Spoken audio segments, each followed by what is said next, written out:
misa beeyembungi ku kanisa ya St Philips ne Andrews Cathedral esangibwa mu munisipaali y'e Mukono mu kitambiro ky'emmisa ekikulembeddwamu Archbishop wa Uganda Stanley Ntagali.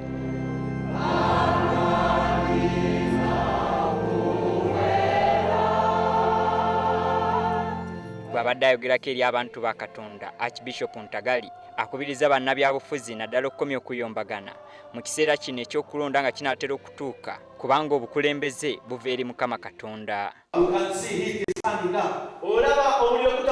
My appeal to all people offering themselves to stand for elections is they should say no to ungodliness. They should repent of abusing their fellow politicians. Because God has a purpose for you. Leadership comes from God. You can't force it.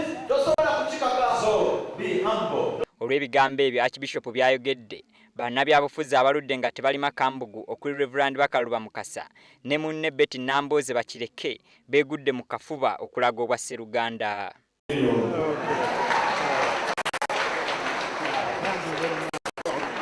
Archbishop Ntagali era alaze obwennyamivu eri bannaddiini abafudde amasinzizo eby'obugagga byabwe olw'omululu gw'ebyenfuna ku nsi ne beerabira omulimu gwabwe ogw'okulungamya endiga za Mukama Katonda.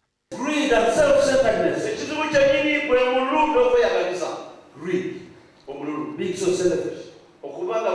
Self at the same time. When you are connected, the Spirit of the Lord will tell you, this is not your money.